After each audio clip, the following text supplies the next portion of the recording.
Friends, ఇది 2 kgs noodles అయితే మాకు క్యాటరింగ్ వచ్చింది గైస్. సో అయితే ఇదైతే మేము 2 KGs as it is 2 KG వండేసి ఇచ్చేస్తాం అనమాట క్యాటరింగ్స్కి. అండ్ దీని ప్రాసెస్ కూడా చాలా చాలా ఈజీగా, చాలా యూనిక్గా ఉంటుంది అండ్ చాలా టేస్టీగా ఉంటుంది. ఎంత తిన్నా సరే నోరు కొట్టదనమాట.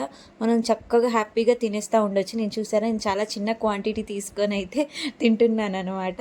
సో ఒక ప్లేట్ అయితే నేను తినేసాను కంప్లీట్గా. అంత టేస్టీగా ఉంది. ఇదైతే chicken noodles, chicken egg.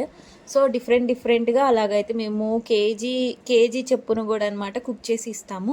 So ఇది మా ఒక్క చిన్న స్మాల్ బిజినెస్, సైడ్ బిజినెస్ లాంటి బిజినెస్ అనమాట. సో ప్రతి ఒక్క ఫుడ్ కూడా, ప్రతి ఒక్క item, veg and non veg A item అయినా సరే లోకల్స్లో ఉన్న వాళ్ళకంటే, విజయవాడ, గుంటూరు ఈ లోకల్స్లో ఉన్న వాళ్ళకైతే మాత్రం మేమైతే ఇస్తామన్నమాట గైస్. సో ఎప్పుడైనా సరే నూడిల్స్ అనేది ఎంత సన్నగా ఉంటే అంత టేస్ట్ ఎక్కువ ఉంటుంది. సో ఇది మా నూడిల్స్లో ఉన్న ఒక యూనిక్ స్పెషల్.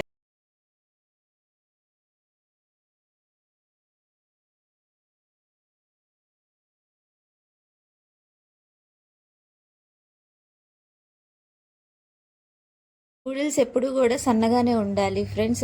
అది లావు నూడిల్స్ అయితే అసలు టేస్ట్ అనేది చాలా ఎక్కువ డిఫరెన్స్ అనిపిస్తూ ఉంటుంది అన్నమాట. ఇలాగా సన్నగా ఉన్న నూడిల్స్ చాలా చాలా టేస్ట్గా ఉంటుంది. సో మీరు కూడా తప్పకుండా ట్రై చేయండి. అండ్ నూడిల్స్ ఎప్పుడైనా సరే ఎక్కువ క్వాంటిటీలో కుక్ చేసేటప్పుడు, తక్కువ కుక్ చేసేటప్పుడు మీరు దాంట్లో ఆయిల్ యూస్ చేయాల్సిన అవసరం లేదు. కానీ ఎక్కువ క్వాంటిటీలో మీరు కుక్ చేసే టైంలో మాత్రం తప్పకుండా మీరు దాంట్లో ఆయిల్ వేస్తేనే సపరేట్గా ఉంటుందన్నమాట. అండ్ మనకి మంచిగా చల్లారాలి. చల్లారిన తర్వాతే మనం దాన్ని మళ్ళీ సెకండ్ కుక్ చేయాలి.